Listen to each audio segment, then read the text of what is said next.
আসসালামু আলাইকুম রহমতুল্লাহি বারাকাতুহু। যারা সোশ্যাল মিডিয়ার সাথে সম্পৃক্ত, যারা ইউটিউব ফেসবুক ইউজ করেন, আজ সবার মনে আনন্দ, সব মুসলমানের মনে আনন্দের জোয়ার বইছে। এর কারণ কি?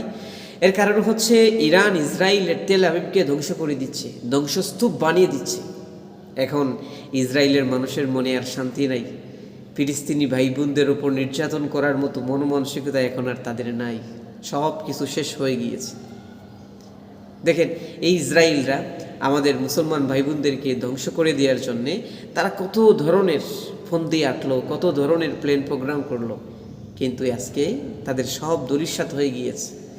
প্রবাদে একটা কথা আছে, যে যার জন্যে কূপ খনন করে তাকে ঠিক সেই কূপে পড়তে হয়। মানে আপনি আরেকজন মানুষকে ধ্বংস করার জন্যে যে ফন্দি আঁটবেন, এই ফন্দিটি কিন্তু আপনিই পড়বেন। এই ইসরায়েলরা আমাদের মুসলমান ভাই বোনদেরকে ধ্বংস করার জন্যে তারা কত ধরনের কত চিন্তা ফিকির করছে, কিছুতে কাজ হয় নাই। আজকে ইরান তাদেরকে যে অবস্থা ঘটিয়েছে, এগুলা কল্পনার বাইরে।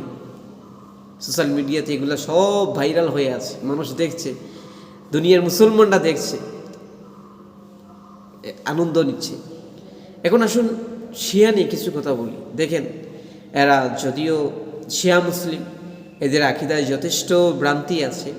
আজকের এই দিনে তারা শিয়া মুসলিম, তারা তাদের আকীদার ভ্রান্তি আছে, এগুলো বাদ দিয়ে আমাদের চিন্তা করতে হবে, এই ইরান 200 কোটি মুসলমানদের শত্রু, ইসরায়েলের বিরুদ্ধে জিহাদ করছে, লড়াই করছে।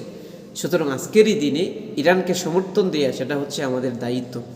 আমরা তাদেরকে সমর্থন করে যাব, আর আমরা দোয়া করব আল্লাহ তাআলার কাছে যেন আল্লাহ রাব্বুল আলামিন এই ইরানি ভাই বোনদের হিম্মত শক্তি আল্লাহ তাআলা আরও বাড়ায় দেন। আরেকটা জিনিস খেয়াল করুন, দুনিয়ার সব কাফির মুশরিক কিন্তু মুসলমানদের বিরুদ্ধে এক। আল কুফরু মিল্লাতুন ওয়াহিদা, কাফির শক্তি মুসলমানদের বিরুদ্ধে এক, তারা ঐক্যবদ্ধ।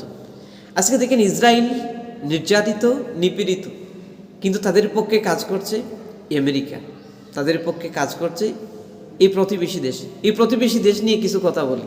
আমাদের প্রতিবেশী দেশ ইন্ডিয়া, এদের মতো সাম্প্রদায়িক এই দুনিয়ার মধ্যে নেই। এদের কথা হচ্ছে মুসলমানরা শুধু নির্যাতিত হবে, নির্যাতন হওয়াটাই মুসলমানদের কাজ। ওরা কখনো আক্রমণ করার মতো যেন সাহস না পায়, এই ধরনের কাজে যেন তারা না যায়। দেখেন, একটা সময় ইসরায়েল মুসলমানদের, ফিলিস্তিনি মুসলমান ভাইদের উপর নির্যাতন নিপীড়ন করলো। আমাদের প্রতিবেশী দেশ ইন্ডিয়া, ভারত, তারা কত আনন্দ, তারা কত খুশি। বরঞ্চ এই ধরনের কথা দিয়ে তারা মুসলমানদেরকে নানাভাবে তারা নির্যাতন নিপীড়ন করছে। যে তারা এমনও বলছে যে ইসরায়েলরা তোমাদের ফিলিস্তিনি ভাই বোনদেরকে যেই পরিণতি ঘটিয়েছে, আমরা ভারতীয় সনাতনী ধর্মের মানুষরা তোমাদেরকে ঠিক এইভাবে আচরণ করব, তোমাদেরকে এমনিভাবে ধ্বংস করে দিব। আজকে তাদের মিডিয়াগুলোর অবস্থা দেখুন, তারা ইসরায়েলের জন্য মায়া কান্না করছে, কিন্তু তারা মুসলমানদের পক্ষে নাই। এর মানে হচ্ছে তারা সাম্প্রদায়িক, তারা মুসলমানদের পক্ষে না, তারা মানবতার পক্ষে না। তারা সবসময় চায় মুসলমানরা নির্যাতিত হোক, নিপীড়িত হোক। যাই হোক, মূল কথা হচ্ছে এই, আজকে আমাদের মনে অনেক আনন্দ। ইসরায়েলদেরকে পাল্টা জবাব দিয়ে উচিত শাস্তি দিচ্ছে আজকে ইরান। আল্লাহ তাআলা এই ইরানের শক্তি আরও বাড়িয়ে দিক, আরও হিম্মত বাড়িয়ে দিক। আমরা দোয়া করি, আল্লাহ কবুল ও মঞ্জুর করুন, আমিন।